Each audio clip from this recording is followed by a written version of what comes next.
ये दो चीजें हैं जिनका आज की दुनिया में इस्तेमाल बिल्कुल नहीं हो रहा है। यही डिप्रेशन का मुख्य कारण है।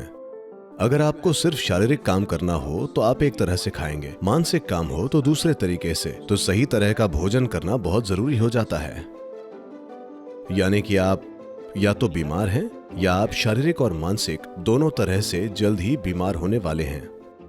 अगर ये हासिल हो जाता है तो आपके पास काफी हद तक पूर्ण मनुष्य होंगे जो अपना जीवन पूरी तरह से जिएंगे। हेल्थ शब्द का मूल है होल, यानी पूर्ण, यानी स्वस्थ महसूस करने का मतलब है अपने अंदर पूर्णता की भावना। ऐसा होने के लिए हमारा शरीर जीवंत होना चाहिए, हमारी शारीरिक ऊर्जाएं जीवंत होनी चाहिए, हमारा मन खुश होना चाहिए, भावनाओं में उत्साह होना चाहिए। तभी आप पूर्णता की भावना महसूस करते हैं।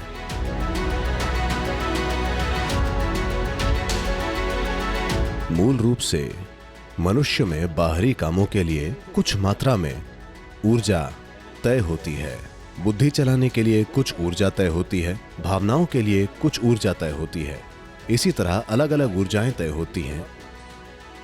ये हर व्यक्ति के लिए अलग अलग होती है, पर आमतौर पर जो ऊर्जाएं तय की गई हैं, विशेष रूप से शारीरिक काम और भावनात्मक आयाम के लिए, ये दो ऐसी चीजें हैं जिनका आज की दुनिया में इस्तेमाल बिल्कुल नहीं हो रहा है। यही डिप्रेशन का मुख्य कारण है। मेरा विश्वास कीजिए, लोग कई मानसिक बीमारियों से पीड़ित बच्चों को मेरे पास लाते हैं। मैं उन्हें सिर्फ एक बात बताता हूं, कोई खेल जो उन्हें पसंद हो, तैराकी, टेनिस, कुछ भी, और संगीत। These two things you bring into their life with अगर ये दो चीजों को आप उनके जीवन में लाते हैं तो 3 महीने में ज्यादातर बच्चे, 80 से 85% बच्चे काफी शानदार तरीके से ठीक हो जाएंगे, क्योंकि उनकी भावनाओं को व्यक्त करे बिना और भौतिक शरीर को पर्याप्त मेहनत मिले बिना वो पक्का डिप्रेशन में जाएंगे।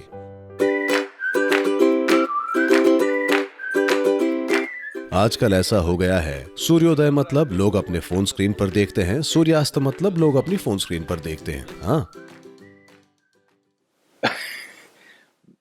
तो हमारे जीवन की मदद करने वाले और उसे मैनेज करने वाली सभी चीजों के साथ संबंध खो देना, ये भविष्य की एक गंभीर चुनौती होगी। पर ये एक चीज है जो आप कर सकते हैं। अगर आपके बच्चे हैं तो छुट्टी मनाने के लिए उन्हें मुंबई, बेंगलोर, दुबई या दूसरी जगह पर न ले जाएं। बस उन्हें किसी जंगल में ले जाएं, या उन्हें किसी छोटी सी नाव पर ले जाएं, या कुछ भी। उनका प्रकृति से जुड़ना जरूरी है।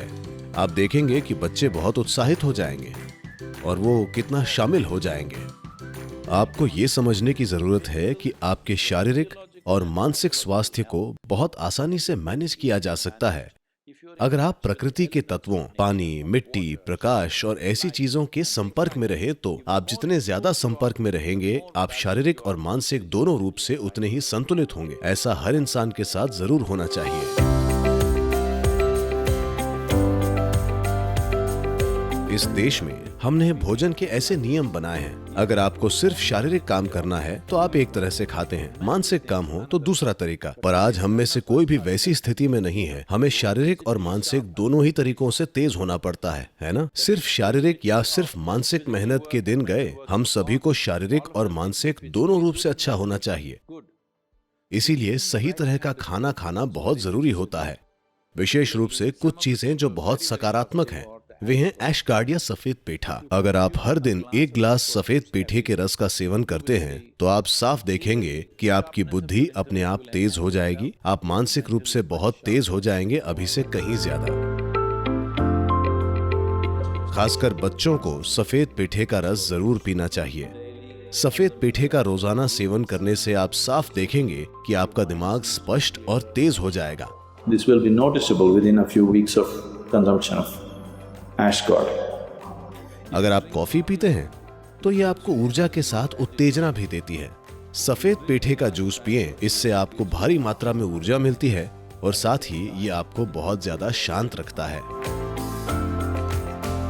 शहद का रोजाना सेवन भी आपके लिए अद्भुत काम कर सकता है।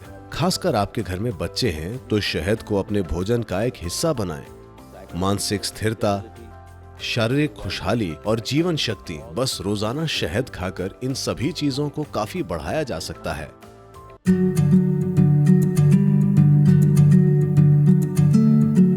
क्या आप जानते हैं कि शरीर में जो भी सफाई की प्रक्रियाएं होती हैं, चाहे आपकी आंतों की सफाई हो या मूत्राशय का खाली होना या फिर सांस छोड़ना, पसीना, ये सब अलग तरीके हैं जिनसे शरीर खुद को साफ करने की कोशिश कर रहा है।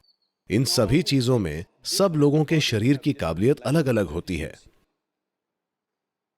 अगर आपका स्वास्थ्य अच्छा है, अगर आपकी सेहत बिल्कुल बढ़िया है और अगर आप सही तरह का खाना खा रहे हैं, तो जब आप मल त्यागते हैं तब आपकी बड़ी आंत में कुछ भी, एक तिनका भी नहीं रहना चाहिए, सब कुछ निकल जाना चाहिए। योग विज्ञान में यह बहुत ज्यादा महत्वपूर्ण है, बड़ी आंत का साफ होना, वरना उसका असर आपके दिमाग पर होगा।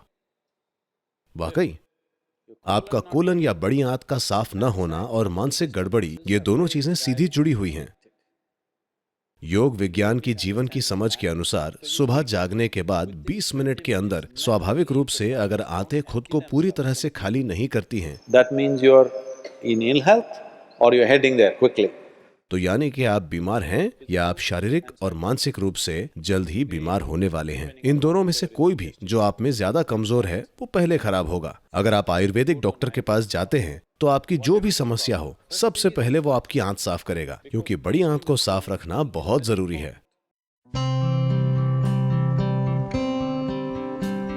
आपके पास अभी सिर्फ 4 चीजें हैं जिनका आप उपयोग कर सकते हैं: आपका शरीर, आपका मन, आपकी भावनाएं और आपकी ऊर्जा। अगर आप इन 4 चीजों को अच्छे से मैनेज करते हैं तो वे आपके लिए एक खास तरह का जीवन बनाएंगी। अगर आपके पास स्वस्थ शरीर है तो आप एक तरह से जिएंगे। अगर आपके पास एक बहुत ही स्थिर और तेज दिमाग है तो आप दूसरे तरीके से जिएंगे। अगर आपके पास स्थिर और उल्लासित भावनाएं हैं तो आप दूसरे तरीके से जिएंगे। अगर आपकी ऊर्जा उत्साह से भरपूर है, जो संतुलित भी है, तो आप दूसरे तरीके से जिएंगे। अब ज्यादातर लोग जो अपने जीवन में अलग स्तर की गतिविधि में हैं, उनके लिए इन चारों चीजों का उचित स्थिति में होना जरूरी है। तो इनर इंजीनियरिंग इसी दिशा में एक कोशिश है कि कैसे कोई इंसान शारीरिक स्वास्थ्य, मानसिक शांति, आनंद और भावनात्मक स्थिरता, उत्साही और उल्लासित ऊर्जा और भीतरी संतुलन पा सके। अगर ये हासिल हो जाता है तो आपके पास काफी हद तक पूर्ण मनुष्य होंगे जो अपना जीवन पूरी तरह से जिएंगे।